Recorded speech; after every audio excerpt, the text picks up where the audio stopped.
Petroleira Notícias. Olá, internautas, estamos em rede em tempo real com mais uma notícia para você. Educadores do MST ocupam reitoria da universidade em Fortaleza. Há 11 meses sem receber remuneração, mais de 200 educadores do Movimento dos Trabalhadores Rurais Sem Terra, que fazem parte do PRONERA, o Programa Nacional de Educação na Reforma Agrária, ocuparam na manhã de hoje o prédio da reitoria da Universidade Estadual do Ceará, em Fortaleza. A pauta de reivindicações dos trabalhadores inclui a liberação dos recursos em atraso, ações de continuidade e melhoria do PRONERA e investimentos na educação do campo nos assentamentos de reforma agrária. A determinação do Movimento dos Trabalhadores Rurais Sem Terra é de desocupar o prédio apenas quando o reitor resolver a situação do PRONERA e for marcada uma audiência com o governador do estado, Cid Gomes, e a SEDUC, Secretaria Estadual de Educação, com encaminhamentos concretos. E nesse momento nós recebemos aqui nos nossos estúdios a presença do petroleiro Hélio Seidel, que é coordenador da FUP, Federação Única dos Petroleiros, e também diretor do Sindipetro do Paraná e Santa Catarina. Seja bem-vindo à nossa Rádio Petroleira, companheiro Hélio Seidel. Obrigado, é um prazer estar aqui. Uma boa noite a todos os telespectadores da Rádio Petroleira. Estamos aqui para participar do debate. Participa também dessa nossa entrevista a jornalista Fátima Lacerda, da Agência Petroleira de Notícias. E nós vamos falar da questão dos leilões de petróleo e gás, que a ANP insiste em leiloar um bem que é de propriedade do povo brasileiro. Vamos falar também sobre o marco regulatório. Eu deixo você à vontade para começar falando, Hélio, daquilo que você acha mais importante nesse momento. Qual é a principal luta nesse momento que os petroleiros de todo o Brasil devem se unir e se unificar para tentar de alguma forma barrar esse tipo de ação do governo? Olha, eu diria que são duas frentes colocadas aí. Uma são os processos dos leilões vigentes, marcados, agora deve acontecer até abril, a retomada da 8ª rodada de licitações diárias petrolíferas, promovida pela ANP, que foi suspensa no ano passado, e parece que foi derrubado todos os questionamentos jurídicos que nós conseguimos impetrar, e aí eles vão retomar esse processo. Então essa é uma parte da luta, né? De a gente tentar barrar esse processo todo, tá? Sabemos a dificuldade, mas nós não abandonamos o campo de luta nesse sentido. Mesmo porque também é um processo mobilizatório de toda a sociedade brasileira que nós devemos abrir mão. E aí todas as forças sociais, não só de petroleiros, acho que acima de tudo toda a sociedade deve se unir nesse sentido. A outra questão importante, a outra luta, a outra frente de batalha é o marco regulatório, né? Esse marco regulatório foi criado em 97, após a quebra do monopólio em 95, durante o governo FHC. A criação da Lei 9478/97. Exatamente. E essa legislação que ela estabeleceu o que? A chamada regulamentação do setor petróleo. Na verdade, é a regulamentação da entrada da iniciativa do setor petróleo. Regulamentação da entrega do nosso bem maior para o capital estrangeiro. Exatamente. Através dessa lei foi criada a ANP, a Agência Nacional do Petróleo.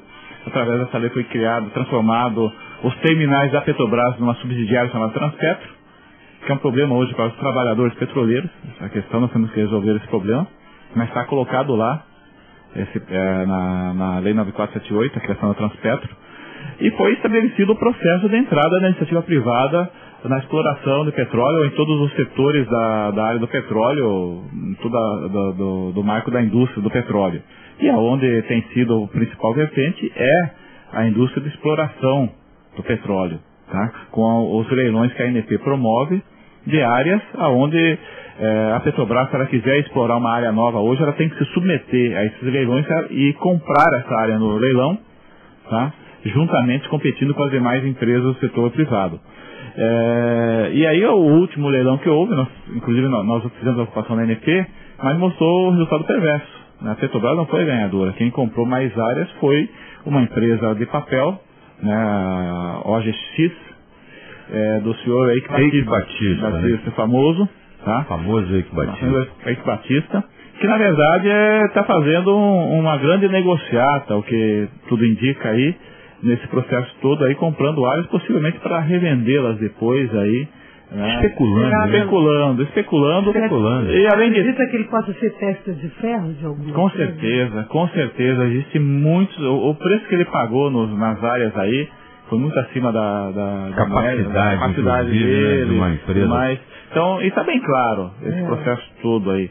Agora, ele previa, na verdade, a jogada dele era muito maior como das grandes empresas que não participaram desse leilão. Não participaram por quê? Porque na última hora, com a divulgação das pesquisas que já estavam em andamento, da chamada área do pré-sal, tá? O governo federal, o governo Lula, retirou essas áreas aí. A proposta inicial, inclusive, quando foi feita a reunião do CNPE, foi no 24º andar ali da Petrobras, eu estava ali nos corredores, né, acompanhando esse processo e conversei com o presidente, e a posição do presidente era de suspensão do leilão. Durante o processo da reunião, que foi longa, eles acabaram optando por retirar somente as áreas que estavam na chamada área do pré-sal.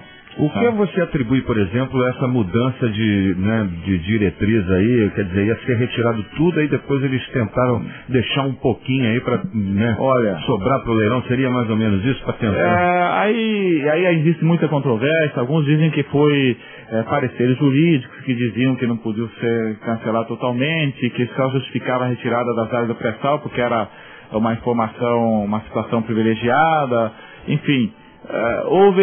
O que houve exatamente, a história um dia vai dizer, tá? De qualquer forma, o grande objetivo para esse que era daquele leilão, das grandes empresas, das grandes majors internacionais, era a área do pré-sal, porque já era sabido pelas grandes empresas, que ali inclusive pelo Sr. Eric Batista, que ali estava o filé. E por que era sabido?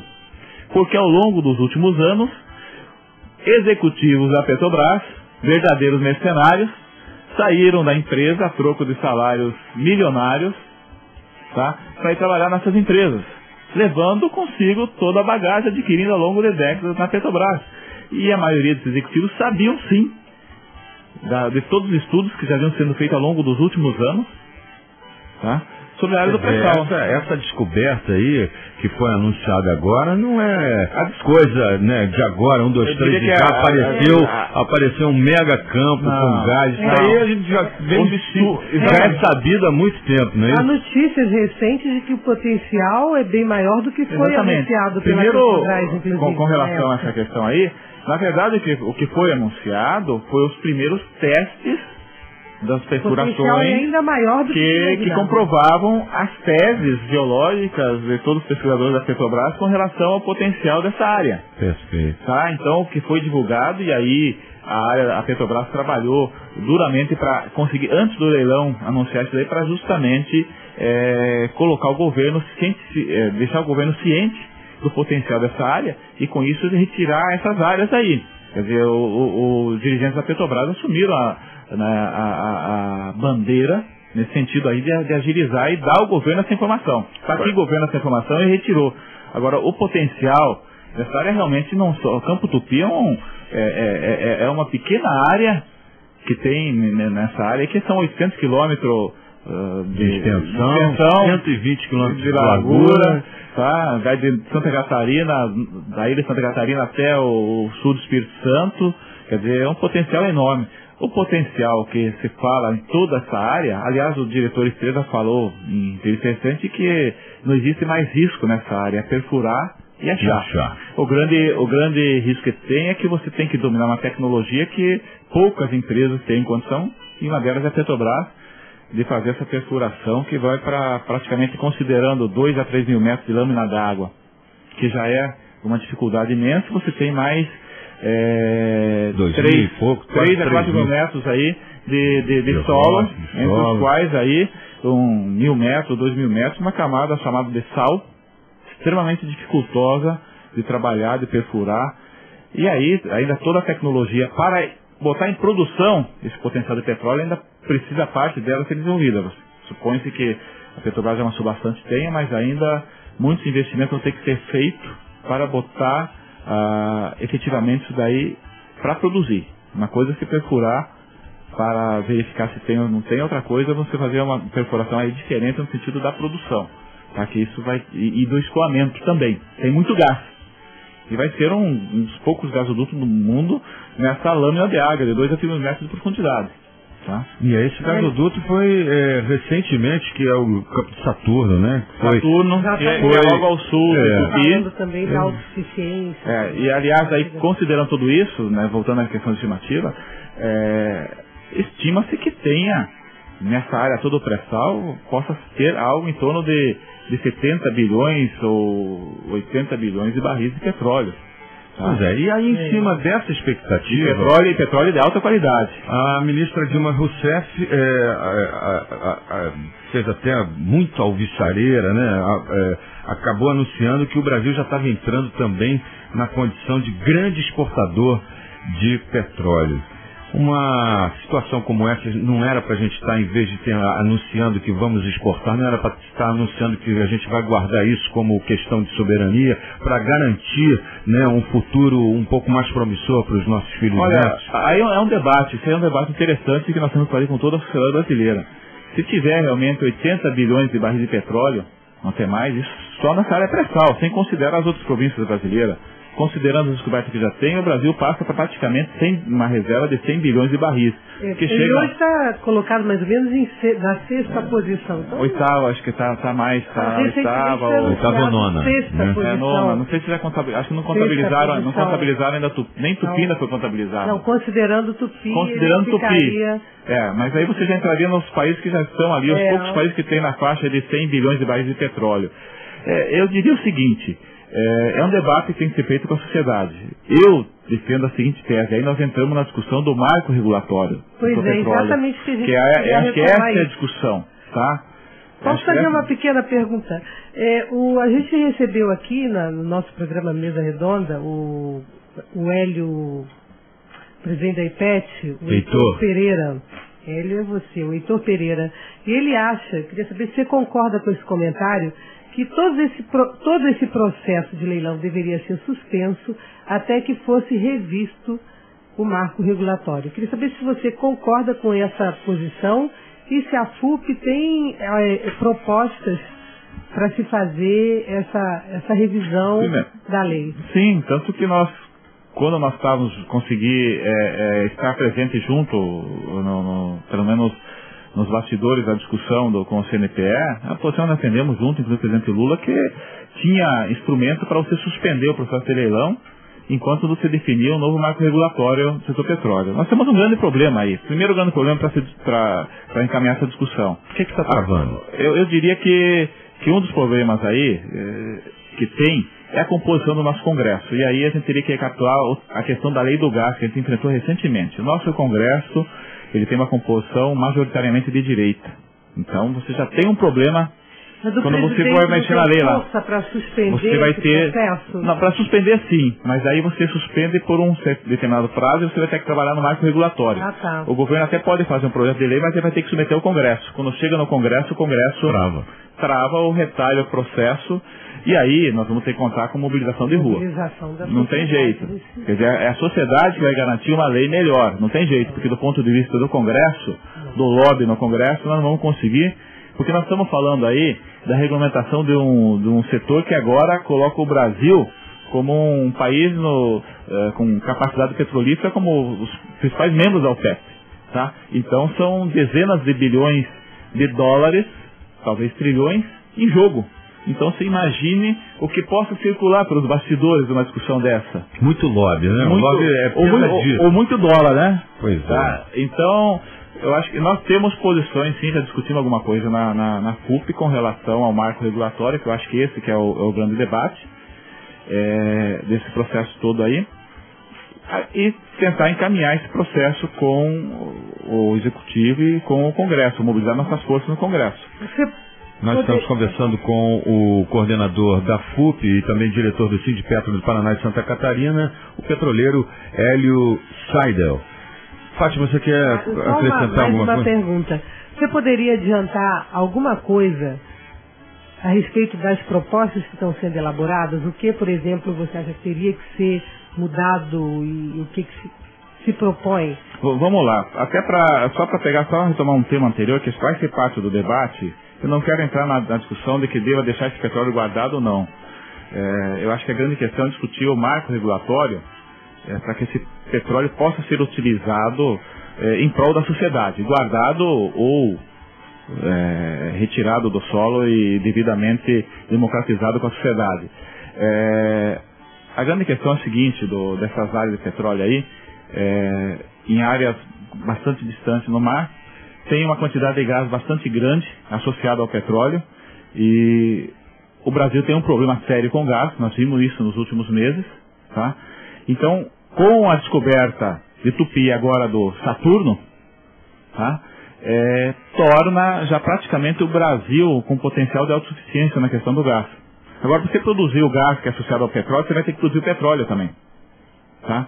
E no volume que você vai precisar, você vai produzir bastante petróleo.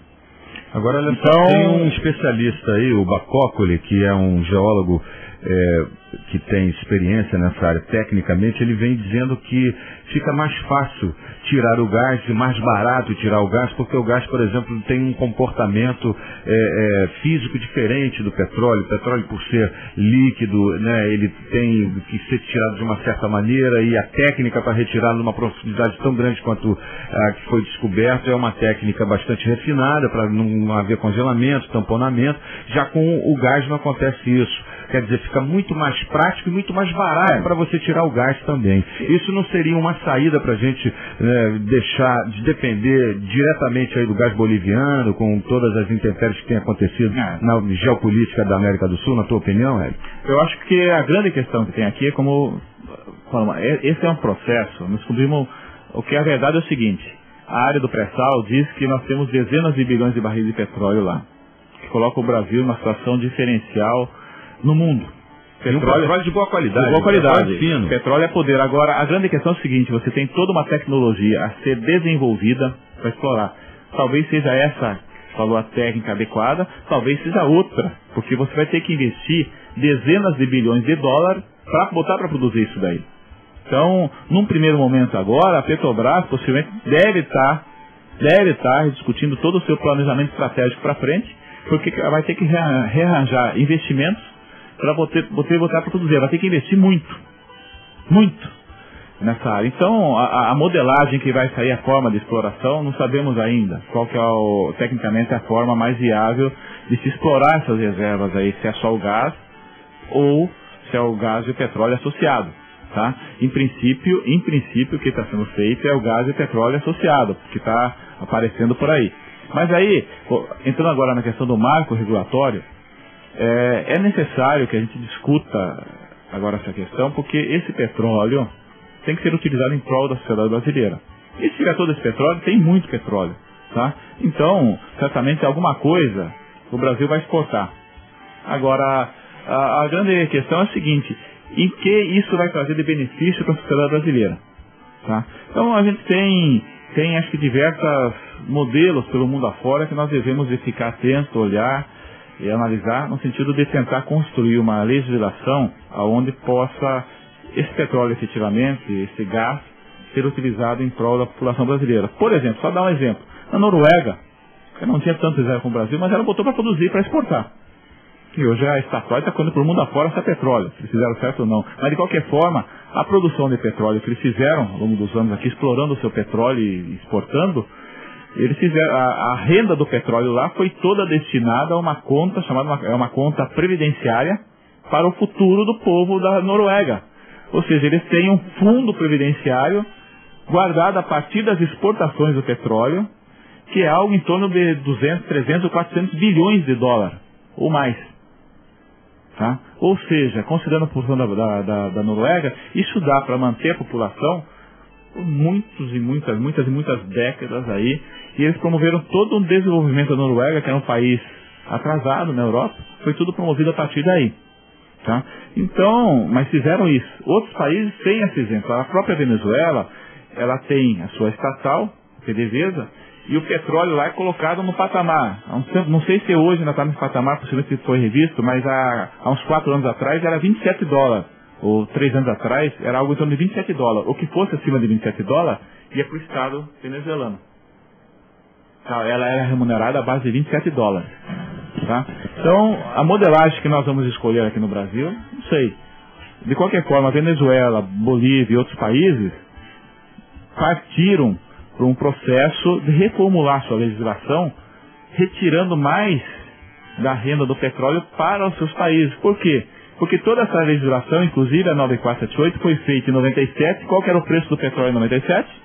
Era bem baixo, né? Em torno de 13 dólares. 13 dólares. Tá? 12, então não dá para considerar essa legislação e aquilo que foi previsto em torno de retorno financeiro para o Estado brasileiro. Você não acha a partir dali da soberania, Hélio? Eu acho que não, já está mais do que na hora, não tem mais do que justificativa da gente rever isso. O barril está quase batendo 100, já passou de 100? Se não bateu os 100, já deve estar passando.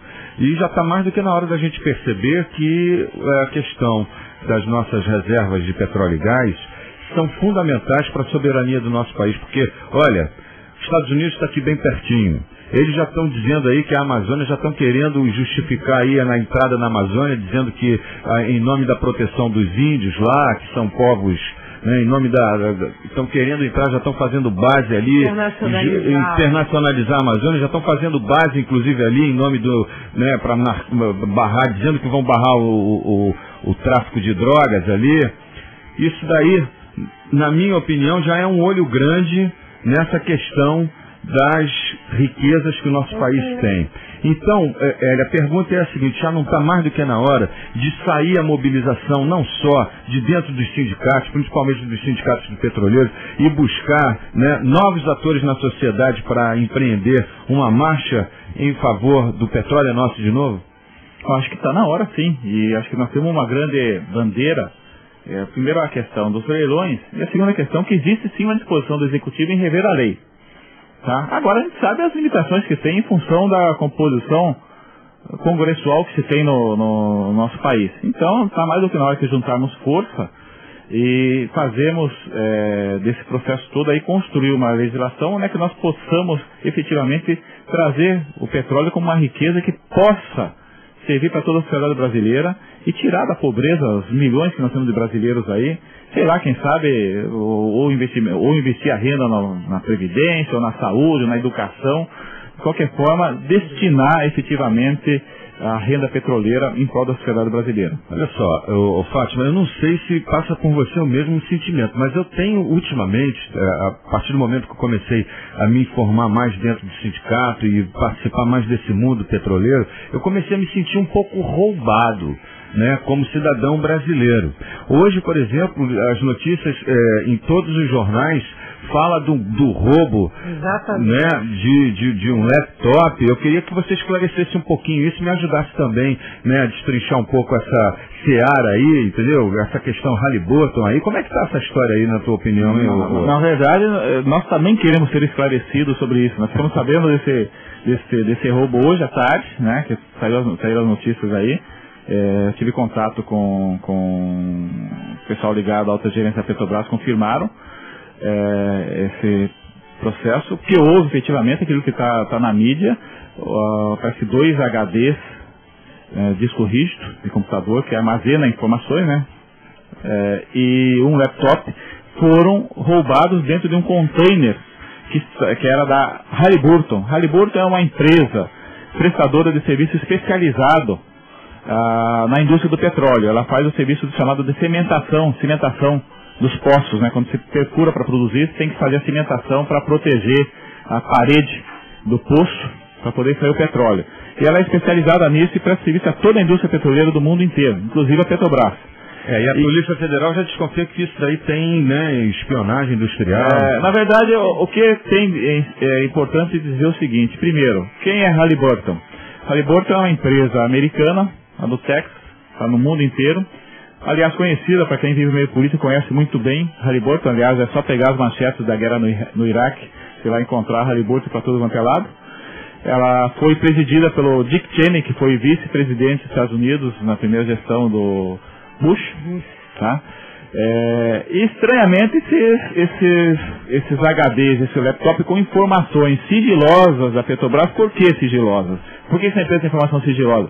Porque ela vai fazer a cimentação do poço, né, esse trabalho ali nos poços, para produzir, ela recebe certamente, eu não conheço esse processo, minha área não é a do ET, mas ela recebe certamente informações sobre os aspectos geológicos das camadas, dos postos, tudo mais ali, da onde ela está fazendo serviço.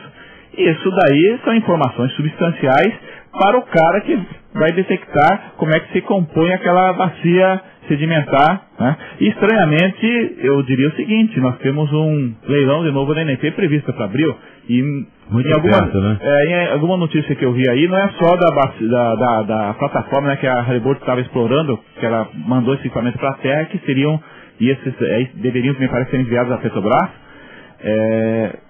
teria dados, esses HDs, de todas as bacias sedimentares brasileiras onde a Halliburton tem atuado. Então é uma coisa muito estranha e coloca uma situação seríssima com relação a essas rodadas de leilão. Ou seja, alguém está metendo a mão aí. Olha, a Agência Brasileira de Inteligência, a ABIN, informou que vai monitorar aí o furto de informações confidenciais da Petrobras. A agência informou ainda, mesmo antes de o caso ser tornado público, havia já acionado a sua área de contra-espionagem para fazer um levantamento de dados em parceria com a Petrobras e a Polícia Federal. O inquérito está sendo apurado pela delegada da Polícia Federal de Macaé, Carla Dolinski. Ela já informou aí à Agência de Estado que funcionários da empresa responsáveis pelos contêineres perceberam que um dos lacres havia sido violado. Para informação aí. Exatamente, e o que tem aí de muito estranho isso tudo, quer dizer, foi roubado desse container o quê? Dois HDs e um laptop. Então, essa rodada, né? Exatamente. Então, quem rompeu o lacre sabia exatamente o que queria. Os dois HDs e aquele laptop. Então, isso é uma questão muito estranha, é uma questão de segurança nacional. Exatamente. E coloca, sim, em dúvida, mesmo porque essa oitava rodada, os campos, muitos campos que vão ser leiloados aí, se acontecer, exatamente. A gente vai fazer toda a campanha contra de novo, mas muitos desses campos têm interface com a área do pré-sal. Exatamente. Quer dizer, não é a troco de nada que está desaparecendo, né? A gente está conversando com o coordenador da FUP, o petroleiro, e também diretor do Sindicato do Paraná e Santa Catarina, Hélio Seidel. Estamos falando sobre o marco regulatório, questão dos leilões de petróleo e gás, também com a participação da jornalista da APN, Fátima Lacerda. Fátima. Eu queria também fazer uma pergunta, já mudando um pouco de assunto, pegando um gancho lá de trás, quando você falava da destinação da renda do petróleo para fins sociais, previdência, etc., das iniciativas da Bolívia, da Venezuela, Noruega. Uma coisa que me preocupa muito, eu queria que falasse um pouco a respeito, é a destinação dos royalties aqui. Então, sim. Quando você fez essa referência, eu me lembrei logo dos royalties, que acho que merece uma discussão mais aprofundada também. Né? Exatamente, essa questão, inclusive, nós já levamos para Brasília, na discussão, inclusive, da lei do gás, que seria importante uma hora recapitular para entender como é que funciona esse nosso congresso aí. A política de royalties é uma política já ultrapassada, não é utilizada mais pelo mundo inteiro, só desde o final dos anos 80, praticamente, nas legislações que surgiram. Mas no Brasil ela foi utilizada, está sendo utilizada ainda. E os royalties, ele tem uma finalidade política, quando criaram essa lei, porque ele tem uma finalidade de ajudar a manter a lei. Sabe por quê que tem? Porque o deputado da região, do município que recebe aí, ou do estado que é privilegiado aqui, ele vai, em princípio, pelo que a gente tem sentido, lutar para manter essa lei, porque privilegia ele e a cidade dele. Ele não está vendo o Brasil nação, o país como um todo.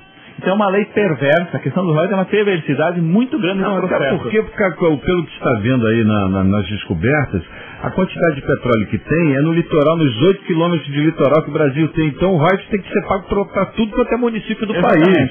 Quer dizer, na verdade, todos os municípios têm que ter direito ao royalties. Porque é muito interessante essa questão, porque eu justamente venho do estado, Paraná e Santa Catarina, onde é que teve uma briga lá entre Paraná e Santa Catarina por causa dos royalties de uma plataforma que produzia lá 10 mil barris de petróleo por dia, que ficava lá. Aí o IBGE teve que determinar se aquele mar ali era Paraná ou Santa Catarina. Para o marco geográfico ali para definir. Vai definir plataforma continental, é do país, não é do estado nem do município.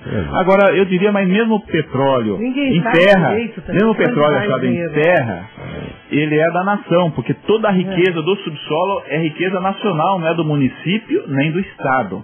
Então, existe uma perversidade muito grande nessa eleição dos royalties, e é só você ver a aplicação dos royalties, é subir. Os carioca aqui no Rio de Janeiro é fácil. Sobe um pouquinho aqui para a região aí, de Macaé, Campos, e sobe ali e você veja como é que se a população está se beneficiando desses royalties ou não.